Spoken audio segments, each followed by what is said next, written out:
पिछले संदेश में मेरे प्यारे भाई और बहन हमने सुना था यहूदा की पत्री उसके 19 पद में से कि ये जो झूठे शिक्षक हैं, झूठे मसीही हैं, वे शारीरिक लोग हैं। और शारीरिक लोगों का मतलब मैंने ये बताया था आपको, जो अपने शारीरिक इच्छाओं के अनुसार चलते हैं। मतलब जो आंखें उनको देखने के लिए कहती है या उकसाती है वही बातें वे देखते हैं। जो कान उनको सुनने के लिए मजबूर करते हैं वही बातें वे सुनते हैं। जो उनको अच्छा लगता है वही चीज़ें वे करते हैं। अब इस कैटेगरी के लोगों को परमेश्वर की इच्छा, परमेश्वर की खुशी, परमेश्वर का आनंद, परमेश्वर की इच्छा पूरी करना, ये सब चीज़ें इनके मन में नहीं आता। इनके मन में केवल एक चीज़ ही आता है, वो बस उनके मन को अच्छा लगना चाहिए, उनकी आँखों को अच्छा लगना चाहिए, उनके कानों को अच्छा लगना चाहिए, उनके शरीर को अच्छा लगना चाहिए। मतलब ये शारीरिक लोग हैं जो अपने शरीर की इच्छाओं और शारीरिक सुख के अनुसार वे अपना जीवन बिताते हैं। और ये बातें याद रखिएगा, मैं नहीं कह रहा हूँ, ये बातें हम यहूदा की पत्री 19 पद में पढ़ते हैं कि यहूदा अपने कलीसिया को उन झूठे शिक्षकों और मसीहों के विरुद्ध आगाह या जागरूक करने के लिए कलीसिया के लोगों को ये बातें बताते हैं और समझाते हैं कि ऐसे लोगों से सावधान रहिएगा जो शारीरिक हैं, जो अपने शारीरिक अभिलाषाओं के अनुसार अपने जीवनों को बिताते हैं, फिर भी वे अपने आप को मसीही कहते और जताते हैं। और ये बहुत ही खतरनाक और बहुत ही गंभीर बात है मेरे प्यारे भाई और बहन, याद रखिएगा। क्योंकि हम जो मनुष्य हैं, हम हमेशा बाहरी रूप से चीज़ों को जज या न्याय करते हैं। हम बहुत कम ऐसे लोग आपको मिलेंगे जो अंदरूनी तौर से किसी को परखते हैं, लेकिन मनुष्य होने की वजह से हम हमेशा बाहरी रूप को ही देखकर चीज़ों को जज कर लेते हैं। और यही बात यदि एक व्यक्ति को पता ना हो परमेश्वर का वचन या सच, वो बाहरी रूप को देखकर किसी व्यक्ति को जो कलीसिया में आता है उसे वो मसीह समझेगा, उसके साथ में वो दोस्ती करेगा, उसके साथ में उठेगा बैठेगा और जो वो करता है वैसा ही ये भी करना शुरू कर देगा। मतलब उसके जीवन से ये प्रभावित हो जाएगा और ऐसे ही चलते उसे पता भी नहीं चलेगा कि कब वो प्रभु से दूर हो गया, कब वो धोखा खा गया और कब उसने अपने उद्धार को या अपने विश्वास को खो दिया। इसलिए बहुत ही गंभीर बात थी यहूदा के लिए और ये बहुत ही गंभीर बात है हमारे लिए भी, क्योंकि चुनौतियां उस समय से लेकर अब तक घटी नहीं है, चुनौतियां और बढ़ गई हैं। यदि चुनौतियां उस समय 10% थीं तो आज 90% है। बहुत ज़्यादा चुनौतियां हैं, क्योंकि इस बात को बढ़ावा देकर पौलुस ने भी भविष्यवाणी की है। यदि हम पढ़ते हैं दूसरे तिमोथियों की पत्री उसके 3 अध्याय में कि अंत के दिनों में बहुत ही कठिन समय आएंगे। किन लोगों के लिए? विशेष करके उन लोगों के लिए जो प्रभु से प्रेम रखते हैं, जो परमेश्वर की इच्छा अनुसार जीवन जीना चाहते हैं, जो भक्ति से अपने जीवन को इस संसार में बिताना चाहते हैं प्रभु के लिए। उनके लिए बहुत ही कठिन समय आएंगे। क्यों? क्योंकि वे बहुत निराशा का सामना करेंगे और बहुत ही उनको पीड़ा का सामना करना पड़ेगा, विशेष करके उन लोगों की वजह से जो नामधारी होकर, मतलब यीशु मसीह के नाम को धारण करके कलीसियाओं में घुस जाएंगे, लेकिन वो दरअसल मसीह नहीं होंगे।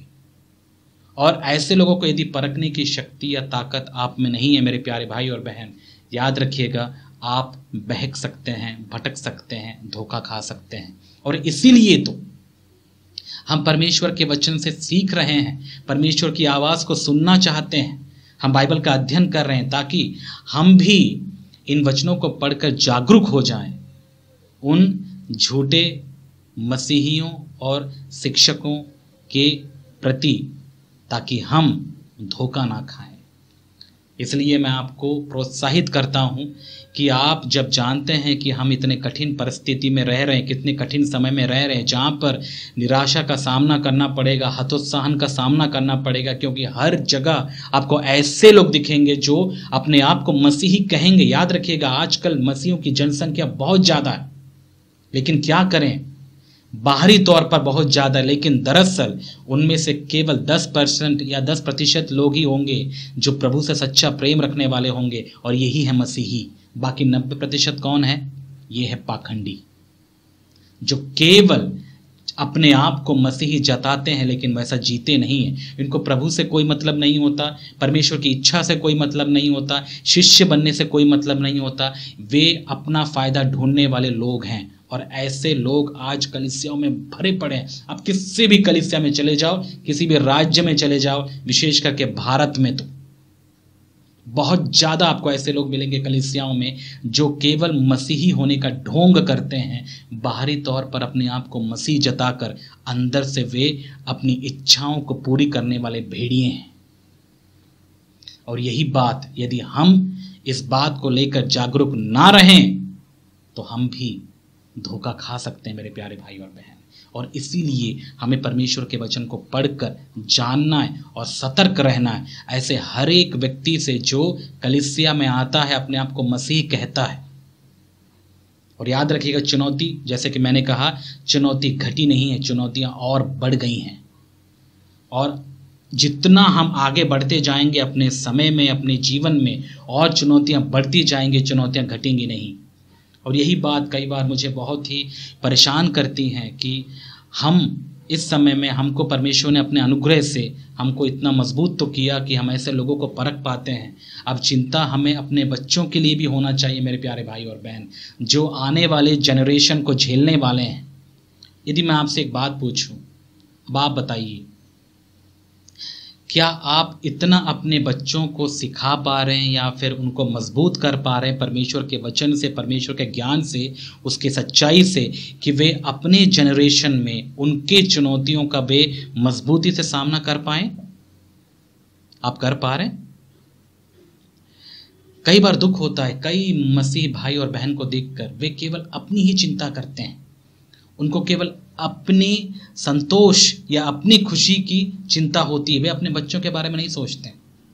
वे चर्च में जा रहे हैं, ठीक है, वे परमेश्वर के वचन को पढ़ रहे हैं, ठीक है, वे वचन सुन रहे हैं, ठीक है, लेकिन वे ये नहीं देखते क्या उनके बच्चे परमेश्वर का वचन सुन रहे हैं, क्या उनके बच्चे प्रभु को जान रहे हैं, क्या उनके बच्चा बाइबल पढ़ रहा है, क्या वो सच्चाई को जान पा रहा है। इस बात को लेकर कई आलसी माँ बाप भी हैं जो कलीसियाओं में पड़े हैं, जो अपने बच्चों की इन आवश्यकताओं के बारे में बिल्कुल नहीं सोचते। और ये इतने आलसी हैं कि वे अपने बच्चों को खुद परमेश्वर के वचन को सिखाने के बजाय वे या तो संडे स्कूल में भेज देते हैं, और या तो फिर वे स्कूल पे निर्भर हो जाते हैं कि स्कूल वाले, या फिर यदि कोई क्रिश्चियन स्कूल है तो स्कूल वाले इनको प्रभु के ज्ञान देंगे। अब आपको लगता है कि स्कूल उनको प्रभु का ज्ञान देगा? क्या सोचते हैं आप? या फिर संडे स्कूल उनको प्रभु का ज्ञान देगा? अब आप बताइए, बच्चों की जिम्मेदारी माँ बाप की है या संडे स्कूल टीचर्स की है? क्योंकि संडे स्कूल मैंने भी चलाया है, मुझे संडे स्कूल चलाते हुए कई बार दुख होता है कई बच्चों को देखकर, क्योंकि उनके माँ बाप उनकी जिम्मेदारी, आत्मिक जिम्मेदारी नहीं लेते हैं। उनको खिलाएंगे, पिलाएंगे, उनको पहनाएंगे, सब कुछ शारीरिक तौर पर उनकी आवश्यकताएं पूरी करते हैं, लेकिन उनकी आत्मिक आवश्यकताओं के बारे में वे बिल्कुल भी बेफिक्र हैं, बिल्कुल चिंता नहीं करते, जबकि वो ज़्यादा इंपॉर्टेंट है। और उन आत्मिक आवश्यकताओं को पूरा करने के लिए वे लोग अपने बच्चों को संडे स्कूल टीचर्स के हाथ में सौंप देते हैं। और पता नहीं संडे स्कूल टीचर्स कैसे होते हैं, कितना प्रभु को जानने वाले, क्या जानते हैं, क्या वचन सुनाएंगे। वो अपने मन से जो भी उनको बता देते हैं वे लोग सीख लेते हैं। एक बात बताइए, आप इतना ज़्यादा अपने बच्चों की इस शारीरिक या फिर इस भौतिक ज्ञान या स्कूलिंग के प्रति इतना ज़्यादा आप चिंतित रहते हैं, अच्छे से अच्छे स्कूल में आपको डालना होता है। यदि आप मसीह भाई बहनों से बात करो, वो बच्चे उनके होने से पहले ही वे लोग अच्छे से स्कूल में अपने बच्चों के बारे में सोच लेते हैं कि मैं अपने बच्चों को यहाँ डालूंगा। गलत है क्या? नहीं, गलत नहीं है, ठीक है। जब इतना ज़्यादा आप सावधानी बरतते हैं इन बातों को या इन बातों के लिए कि उन अपने बच्चों को आप अच्छी शिक्षा देंगे, अच्छे स्कूल में डालकर, एक बात बताइए, आत्मिक जिंदगी के लिए या उनकी आत्मिक बढ़ोतरी के लिए जब आप संडे स्कूल टीचर्स भी चुनते हैं या फिर कोई अच्छा कलीसिया चुनते हैं, उन चीज़ों में आप सावधानी इतना क्यों नहीं बरतते? और मैंने देखा कई लोग हैं जो अपने बच्चों को यूं ही किसी भी संडे स्कूल टीचर्स के हाथ में सौंप देते हैं, कैसे भी कलीसियाओं में चले जाते हैं, वे कलीसियाओं की परख बिल्कुल नहीं करते हैं। और मैंने कई ऐसे लोगों को भी देखा है जो कलीसियाओं को चुनते हैं, पता किस आधार पर, कि उनको कितना फ़ायदा होगा, भाई उनके बच्चों का एडमिशन हो जाना चाहिए स्कूल में।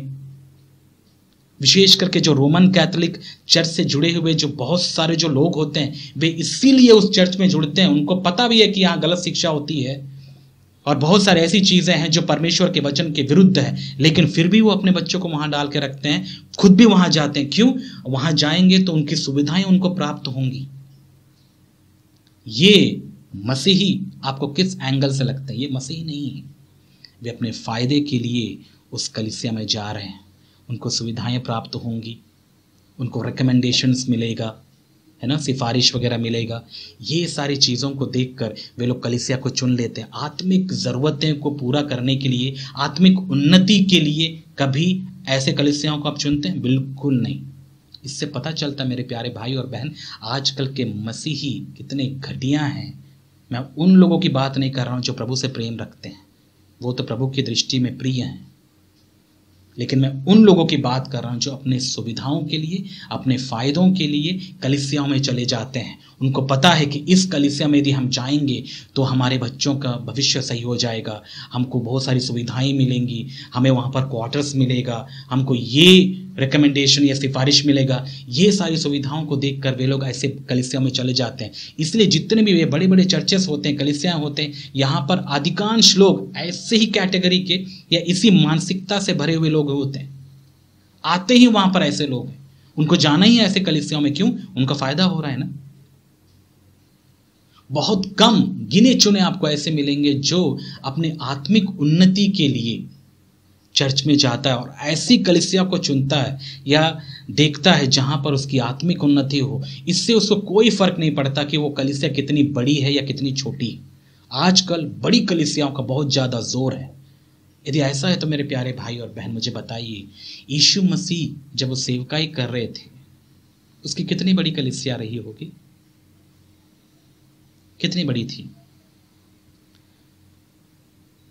पता है, 5,000 लोग खाना खाए थे जब यीशु मसीह ने वहां पर 5 रोटी और 2 मछली के द्वारा चमत्कार करके उनको खिलाया। उसके बाद यही भीड़ कम होते होते होते होते जब यीशु मसीह के क्रूस तक पहुंचा तो केवल एक व्यक्ति वहां पर रहा, यूहन्ना। और हाँ, जितनों को यीशु मसीह ने चुना वो प्रेरित, विश्वास योग्य होकर रहे। और पेंतिकोस्त के दिन में कम से कम 120 लोग जो विश्वास योग्यता से यीशु मसीह के पीछे चलने वाले लोग थे। बाकी वो खाने वाले लोग कहाँ गए? जिनको परमेश्वर ने चंगा किया वो लोग कहाँ गए? पता ही नहीं। और यीशु मसीह को यदि आपने ध्यान से समझा या उनके बारे में आपने थोड़ा भी बाइबल में पढ़ के जाना तो आप समझ पाएंगे, यीशु मसीह कभी भीड़ को देखकर इंप्रेस होने वाले व्यक्ति नहीं थे। कई लोग होते हैं जो भीड़ को देखकर बहुत ही आकर्षित हो जाते हैं, इंप्रेस हो जाते हैं। वाह, इतनी बड़ी कलीसिया, इतनी बड़ी कलीसिया जरूर है, लेकिन उसमें से 90% कबाड़ ही है। कुछ 10% या कई बार 1% भी रहा होगा शायद, बाकी सब कुछ भूसी है। पता, जब आप कुछ अनाज खरीदते हैं, वहां पर हमको अनाज की बोरियां बहुत बड़ी बड़ी लगती है, लेकिन जब उसकी भूसी निकलती है आपको पता चलता है कि वो अनाज कुछ नहीं था, थोड़ा ही था। ऐसे ही कुछ होता है। बहुत सारी बड़ी बड़ी जो कलीसियाएं हैं जिनको देखकर हम आकर्षित हो जाते हैं, प्रभावित हो जाते हैं। हमको लगता है कि यहाँ पर मसीह लोग बहुत ही भक्ति से भरे हुए हैं, प्रभु से प्रेम रखने वाले हैं, प्रभु के लिए जान देने वाले हैं। याद रखिएगा, जहाँ भीड़ है वहाँ गड़बड़ी होती। गिदोन के बारे में भी आप जानते होंगे। 32,000 लोग सबसे पहले वहां पर गिदोन के पास आए प्रभु की सेना में ज्वाइन या फिर शामिल होने के लिए। अंत में कितने बचे? परमेश्वर भी जानते हैं कि भूसी है, इससे उनको कोई फायदा नहीं होगा। आजकल कलीसियाओं में बहुत ज़्यादा भूसी पड़ा हुआ है, वे कुछ काम की नहीं है, वे केवल अटेंडेंस देने वहां पर आते हैं, एक नाम के मसीही होते हैं बस, लेकिन ये कभी काम के मसीह नहीं होते। इनसे ना तो किसी को आशीष मिलती है, ना ही वे किसी के लिए आशीष का कारण कभी बन पाते हैं। इनको पूछो परमेश्वर का वचन, कुछ नहीं पता होता, वे कभी जिंदगी में बाइबल खोल के नहीं देखते हैं, इनको अपने बाहरी कामों से मतलब या फुर्सत नहीं होता, तो वे कहाँ से बाइबल पढ़ेंगे। कई लोग इतने बिजी बॉडीज होते हैं, ये बाहरी कामों में इतने व्यस्त होते हैं, अपने बिजनेस में, अपने काम में, इनको बाइबल पढ़ने का समय नहीं मिलता, प्रार्थना करने का समय नहीं मिलता, और चर्च में आने का तो भूल ही जाओ। फिर वे त्योहारों में ढूंढते ढांढते चर्च में एड्रेस पूछते हुए आते हैं। क्यों? कम से कम त्योहार में तो अपना अटेंडेंस लगा लें। अब आपको लगता है ये हैं जो पूरी दुनिया को हिला देंगे? आपको लगता है प्रभु के लिए ऐसे लोग हिलाएंगे? ऐसे लोग बेशर्म लोग हैं जो आज कलीसियाओं में पड़े हुए हैं, इनसे कुछ नहीं होने वाला। समझ में आ रहा है? और ऐसे लोगों का कलीसियाओं में नहीं होना अच्छा है। और ये सबसे दुख की बात है कि आजकल ऐसे ही कलीसियाओं में पाए जाते हैं जो भीड़ की भीड़ एक कलीसिया में आपको देखने को मिलेगा। याद रखिएगा, कभी यीशु मसीह भीड़ से ना तो इंप्रेस हुए थे, और ना ही आज के प्रभु के सच्चे सेवक जो कलीसिया में सेवा कर रहे हैं प्रभु को देखकर, वे भी कभी इंप्रेस नहीं होते हैं। इंप्रेस यदि कोई होता है भीड़ को देखकर, याद रखिएगा वो झूठा है। इसी से आप पहचान सकते हैं वो झूठा मसीह है। वो भीड़ को देखकर इंप्रेस हो रहा है, वो क्वांटिटी को देखकर इंप्रेस हो रहा है, क्वालिटी पर उसकी नजर नहीं है। जबकि यीशु मसीह क्वालिटी पर ज्यादा जोर दिए। समझ में आ रहा है? तो यीशु मसीह की कलीसिया कोई बहुत बड़ी कलीसिया नहीं थी, हजारों में, लाखों में। इसीलिए यदि आप थोड़ी भी समझदारी अपने मन में रखते हैं तो आप समझदार होइए, बाइबल को थोड़ा आंख खोल के पढ़िए। भीड़ से इंप्रेस यदि आप होते हैं तो आप आज ही अपने इस मानसिकता को बदलिए, और जैसा प्रभु देखते हैं वैसा देखिए आप। भीड़ को देखकर नहीं, प्रभु को देखकर चलना। और जो प्रभु को देखकर चलता है वो भीड़ में कभी फिर शामिल नहीं हो पाता। समझ में आ रहा है मैं आपसे क्या कहना चाहता हूं? अब आप जो विश्वासी हैं, मैं जान सकता हूं आप भी कई बार जब भीड़ को देखते आकर्षित हो जाते होंगे। याद रखिएगा, वहां पर केवल भीड़ है, प्रभु नहीं है। प्रभु कभी भी भीड़ में आपको नहीं मिलेगा। यीशु मसीह अकेले थे, यीशु मसीह के पास कुछ गिने चुने लोग ही थे। भीड़ आपको शैतान के पास मिलेगा, और ऐसे संसारिक लोगों के पास आपको मिलेगा जहां पर वे उनकी मन की इच्छाओं के अनुसार वे संदेश देते हों, उनकी मन की इच्छाओं के अनुसार वे उनके कानों की खुजली को मसाज करने वाले संदेश देते हैं। उनके पास आपको भीड़ की भीड़ मिलेगी, लेकिन प्रभु का वचन सुनाने वाले सच्चे सेवकों के पास आपको भीड़ नहीं मिलेगी। इसीलिए यदि आप भीड़ से किसी पास्टर की सक्सेस या सफलता को जज करते हैं तो मैं कह सकता हूं हाय आप पे, आपने अभी तक प्रभु को जाना ही नहीं। समझ में आ रहा है? आपने प्रभु को जाना ही नहीं। यीशु मसीह ने केवल 12 को चुना, उसमें से एक तो चोर ही निकला। और याद रखिए कि पेंतेकोस्त के दिन केवल 120 लोग। उसके बाद धीरे धीरे जब कलीसिया बढ़ी, उसमें से भी कई छटते चले गए। जितने कलीसिया में आ रहे हैं, आप इस बात से खुशी मत होइए कि वे कलीसिया आपकी भर रही है, बड़ी हो रही है। याद रखिएगा, उनमें से कई लोग हैं जो कलीसिया के लिए नुकसान भी हैं, जो एक गलत उदाहरण है। उनमें से कई झूठे लोग भी हैं। और यदि आप प्रभु का वचन, यदि आप सेवक हैं, प्रभु का वचन यदि आप सच्चाई से प्रचार नहीं करते हैं, तो वो लोग कलीसिया में बैठे रहेंगे और पूरा अपना वहां पर वर्चस्व या फिर वहां पर बैठकर अपना चलाएंगे। और इससे जो प्रभु के भोले भाले लोग हैं, जो प्रभु के वचन के अनुसार चलने वाले, प्रेम रखने वाले, वे लोग बहुत ज़्यादा प्रभावित होंगे। इससे क्या होगा? नुकसान। इसलिए मैं यदि आपको सच बताऊं, जब से मैं सेवा कर रहा हूं, मैंने एक बात को ठान लिया था, प्रभु एक व्यक्ति भी आएगा मेरे पास, वो या उसे मैं प्रभु के वचन में उनको बढ़ाऊंगा। मुझे भीड़ से कोई मतलब नहीं है। मैं नहीं चाहता कि मेरे पास भीड़ की भीड़ आए। जबकि मैं हमेशा से यही कोशिश किया हूँ कि मैं कैसे भीड़ को कम करूँ। हमेशा से मैंने यही सोचा कैसे मैं भीड़ को कम करूँ। उस भूसी को मुझे चर्च से निकालना है, कलीसिया से निकालना है जो प्रभु के नहीं है। और मैं हमेशा यही उम्मीद किया हूँ कि प्रभु आप कलीसिया में ऐसे लोगों को लाइए जो आपके शिष्य बनना चाहते हैं, जो आपसे प्रेम रखना चाहते हैं। इसलिए कई बार मैं बहुत ही तीखा वचन भी सुनाता हूँ, वो इसलिए ताकि मैं जानूं कि प्रभु का कौन है, क्योंकि जो प्रभु का है उस तीखे वचन को भी वे बड़े प्रेम से ग्रहण करते हैं, क्योंकि वही तो पवित्र आत्मा से भरे होने का संकेत है। क्योंकि सच से प्रेम रखने वाले सच से दुखित नहीं होते, परंतु वे सच को ग्रहण करते हैं। और इसी से पता चलता है कि कौन प्रभु का है और कौन प्रभु का नहीं है। जो सच से नफरत करते हैं वे लोग छोड़ के चले जाएंगे, और आप प्रभु को धन्यवाद दीजिए कि ऐसे लोग आपको छोड़ के चले गए। मैं कई बातों में प्रभु को धन्यवाद देता हूँ कि कई लोग हमारे कलीसियाओं में से छोड़ के चले गए, अच्छा हुआ चले गए, क्योंकि वे हमारे कभी थे ही नहीं, प्रभु से कभी प्रेम रखने वाले थे ही नहीं। वे किससे प्रेम रखते थे? अपने आप से। अपने आप से प्रेम रखने वाला स्वर्गीय राज्य में कभी प्रवेश नहीं कर सकता। वैसे लोग हमारी कलीसियाओं में फिर कैसे रह सकते हैं? इम्पॉसिबल। परमेश्वर का आत्मा कलीसियाओं में काम करता है, परमेश्वर का आत्मा जानता है कौन प्रभु का है और कौन प्रभु का नहीं है। तो मैं ये बातें क्यों बता रहा हूं आपको? ये बात बताने के लिए कि आप भीड़ को देखकर आकर्षित या इंप्रेस ना होएं। आपको याद है नोहा के विषय में? सो आप नोहा के बारे में सुने हैं कि जब परमेश्वर ने उसको नाव बनाने के लिए कहा, आर्क,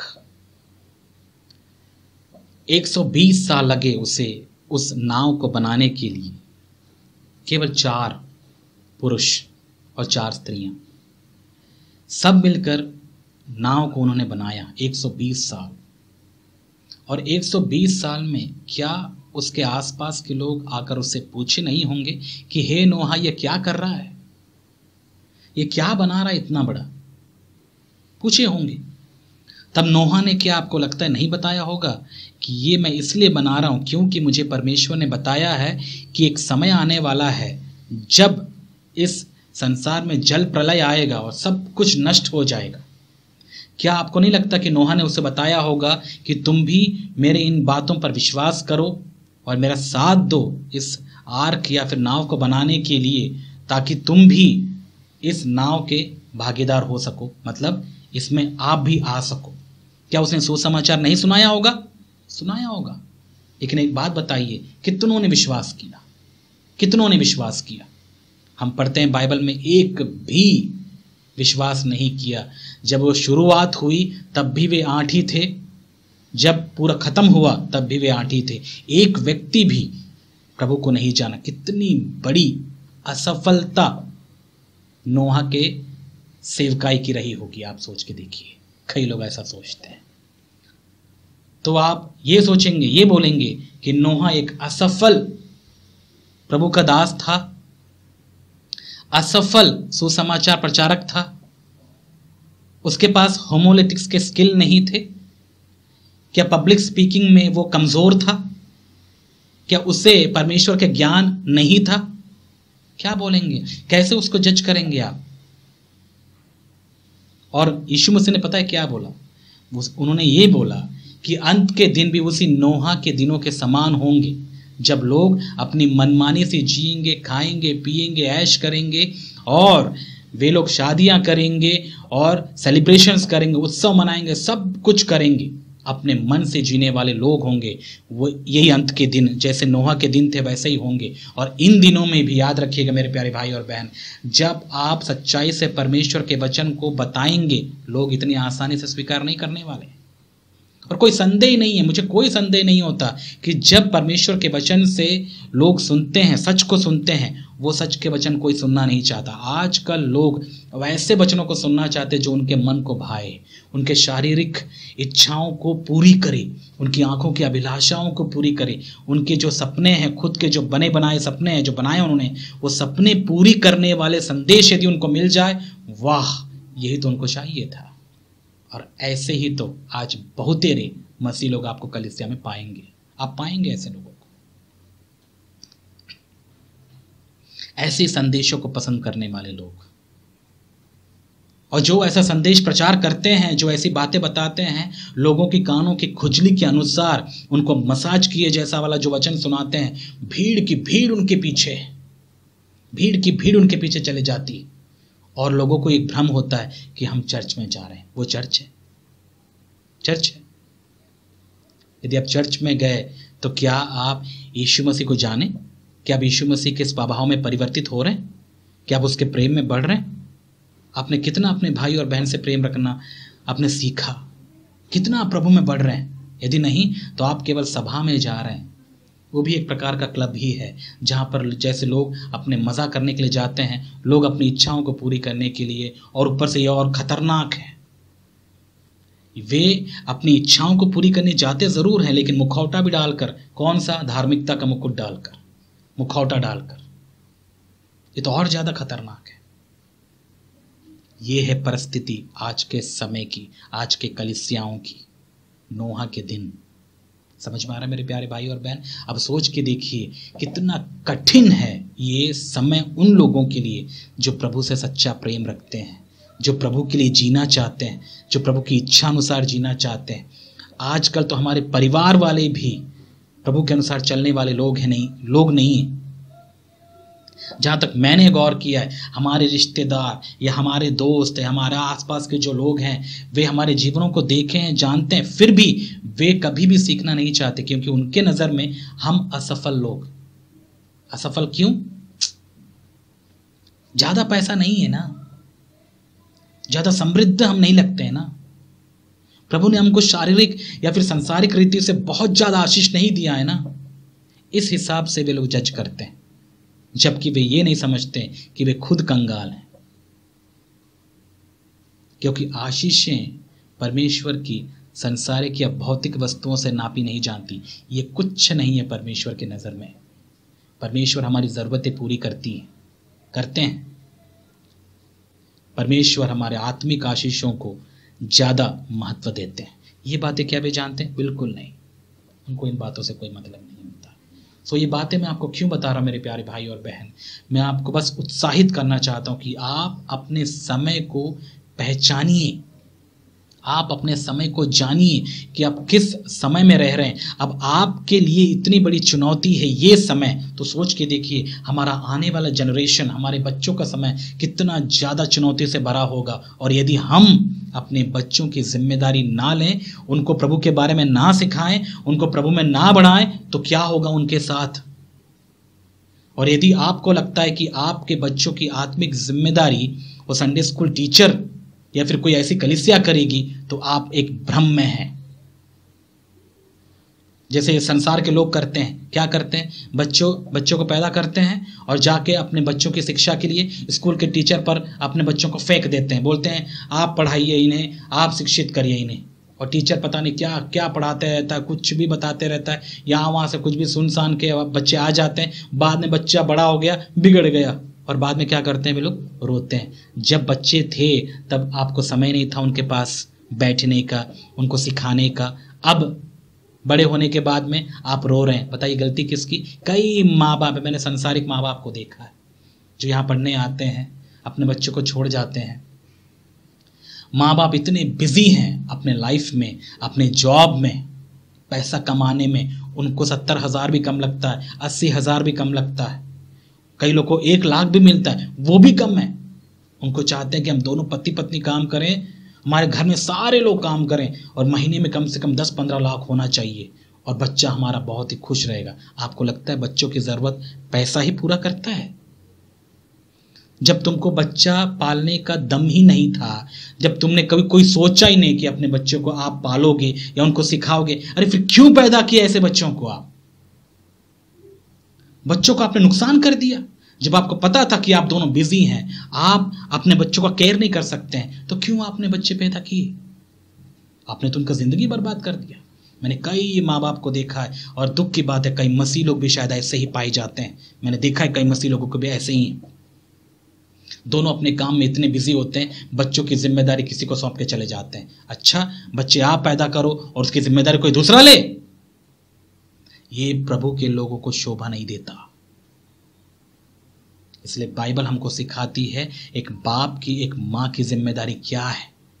यदि बाप काम कर रहा है और बाप के इनकम से घर यदि चल जा रहा है तो माँ को फिर अपने बच्चों का ख्याल रखना चाहिए।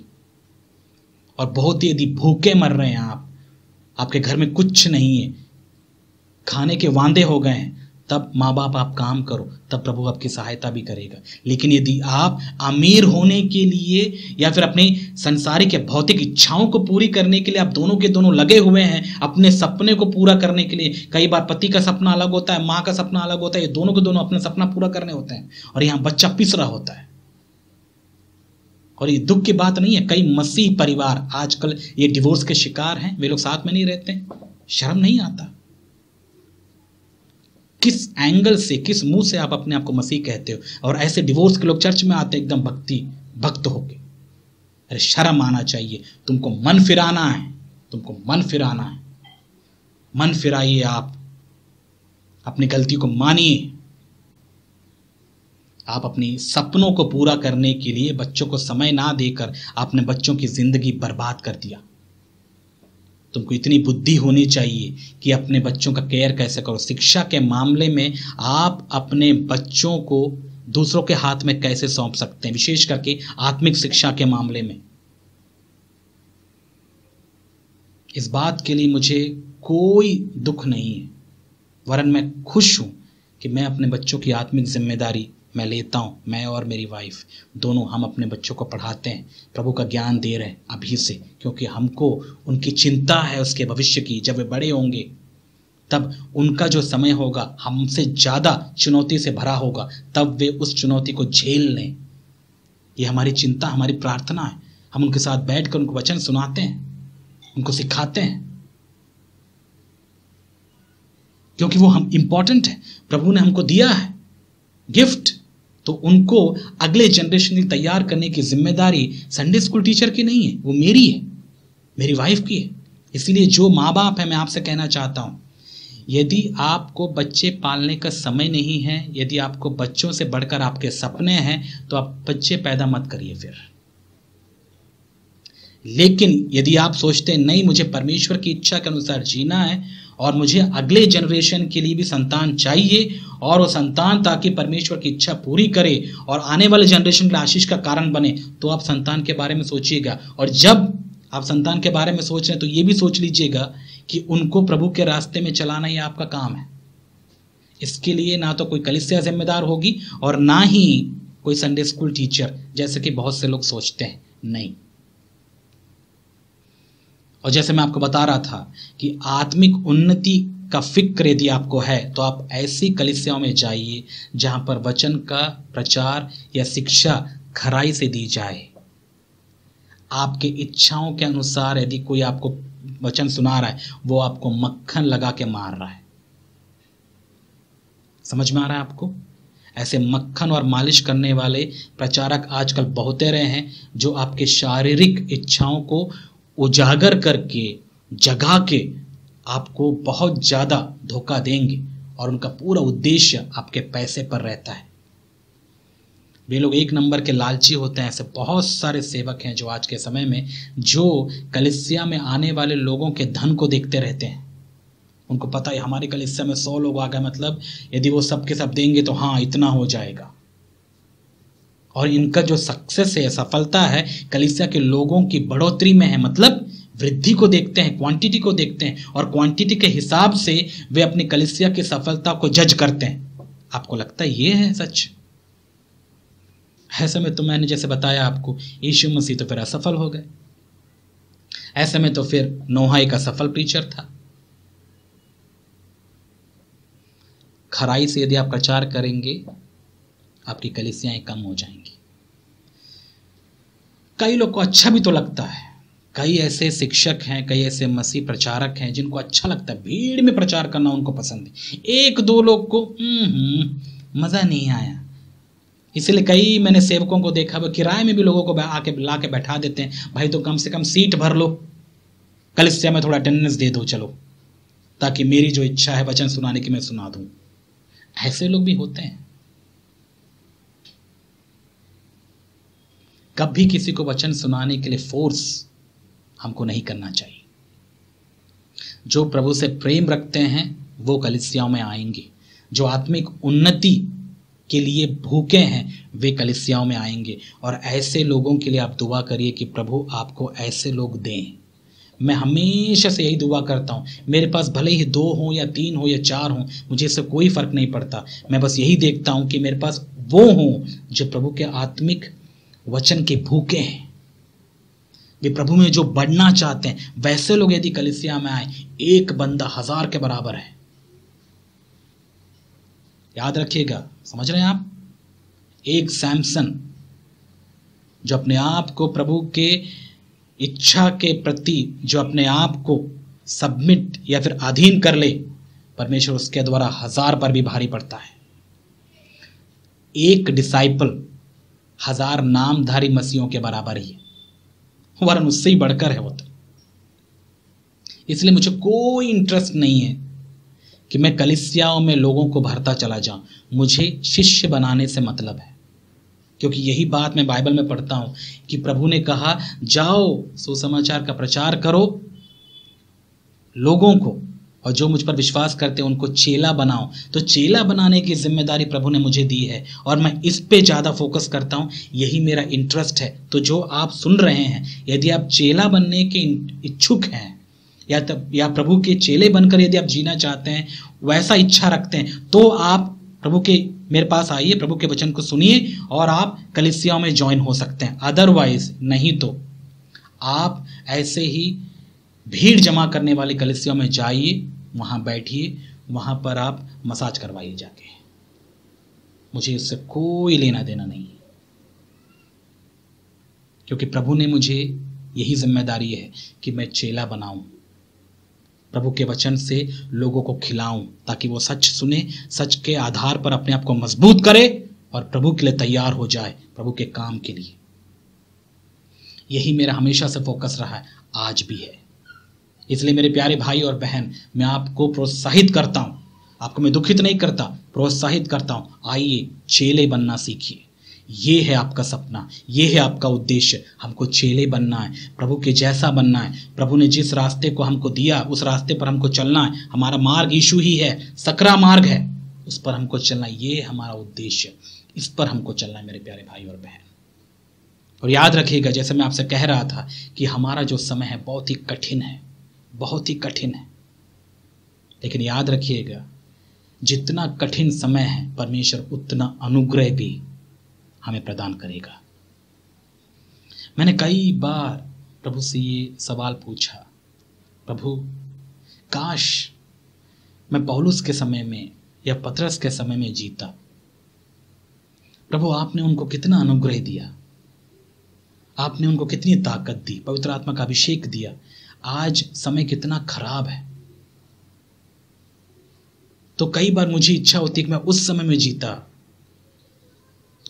लेकिन जब परमेश्वर का यानी यीशु मसीह का जवाब आया मेरे पास, जब मैंने उसकी इच्छा को समझा और जाना, पता है यदि पौलुस इस समय में होता तो शायद वो सेवा नहीं कर पाता, क्योंकि परमेश्वर प्रभु के लोगों को अलग अलग जनरेशन के अनुसार, उस समय की चुनौतियों के अनुसार अनुग्रह देते रहते हैं। आज जितनी भयंकर चुनौती प्रभु या मेरे प्रभु के लोगों आपको दिखता है आसपास, याद रखिएगा जितनी भयंकर चुनौतियां आपको सामने दिख रही हैं, प्रभु उतना अनुग्रह देने में समर्थ है, वो आपको उतना अनुग्रह देगा।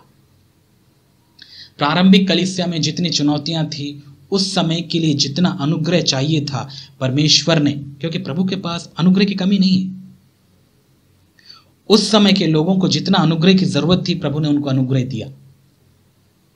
और आज जितनी भयंकर चुनौतियां हैं, आज जितना आकर्षण है, इस चीज को ध्यान में रखते हुए प्रभु अपने लोगों को इस चुनौतियों के अनुसार उससे बढ़कर अनुग्रह देने में समर्थ हैं, और वो देते हैं। ये मैंने अनुभव किया है। इसलिए निराश ना हो आप, इतनी भयंकर परिस्थिति को देखकर घबराइए मत, ये तो होना अवश्य है, लेकिन प्रभु आपको हिम्मत देंगे, प्रभु आपको अनुग्रह देंगे। इस भयंकर परिस्थिति में जीने के लिए परमेश्वर आपको ताकत देंगे। हमको पता है आजकल कलीसियाओं में भी भेड़िए हैं, लेकिन उन भेड़ियों से प्रभु का आत्मा हमको बचाएगा, हमको परखने की वो ताकत देगा, अनुग्रह देगा, हमको प्रभु में बढ़ने के लिए वो हिम्मत देगा। और ऐसे लोगों से सावधान रह के ऐसी जीवन शैली से दूर रहने की भी वो हमको ताकत हिम्मत देगा। याद रखिएगा, इसलिए निराश ना हो। ये बात मैं बड़े हिम्मत के साथ और कॉन्फिडेंस के साथ मैं कह रहा हूँ, क्योंकि मैंने अनुभव किया जितनी भयंकर परिस्थिति उतना ज़्यादा प्रभु का अनुग्रह हमारे लिए तैयार है। प्रभु अनुग्रह से भरा हुआ है, उसके पास अनुग्रह की कमी नहीं है। हमारा परमेश्वर अनुग्रह में कंगाल नहीं है, याद रखिएगा। वो अनुग्रह पे अनुग्रह देना जानते हैं। इसीलिए आइए उस पर भरोसा करिए, प्रभु को देखकर चलिए। इन झूठे शिक्षकों और मसीहों को देखकर हमको चलने की कोई ज़रूरत नहीं है। बस आप इनसे सावधान रहिए कि कहीं ऐसी गंदी चीज़ें आपके अंदर भी ना आ जाए। यही हमको सीखना है। इसीलिए तो हम परमेश्वर के वचन से सीख रहे हैं। और याद रखिएगा, जैसे मैं आपको स्टार्टिंग में या शुरुआत में कह रहा था कि पिछली बार हमने सीखा, ये शारीरिक जो लोग हैं, मतलब ये वो मसीही हैं जो अपने शरीर के अनुसार जीने की चाह रखते हैं, अपनी इच्छा अनुसार वे लोग जीते हैं। और इसीलिए ये समय जहाँ पर हम देखते हैं ऐसे लोगों बहुत ही पनप रहे हैं, बहुत से लोग बढ़ रहे हैं, ऐसे लोग के बीच में यदि हम जी रहे हैं तो हमारे लिए बहुत ही कठिन समय है। इसलिए आइए हिम्मत रखिए, ढाढ़स रखिए, प्रभु पर विश्वास करिए, ताकि परमेश्वर हमको अनुग्रह प्रदान करे और उस अनुग्रह से हम वही बात कह पाएंगे जैसे पौलुस ने कहा, मैंने अपनी दौड़ पूरी कर ली है, मैंने अपने विश्वास की रखवाली की है। हाँ मेरे प्यारे भाई और बहन, हमें विश्वास की रखवाली करना है। ऐसे लोग से भी हमको बचना है और अपने परिवार को, अपने बच्चों को बचाना है, अपने कलीसिया के लोगों को बचाना है। इसलिए एक दूसरे को प्रोत्साहन करिए,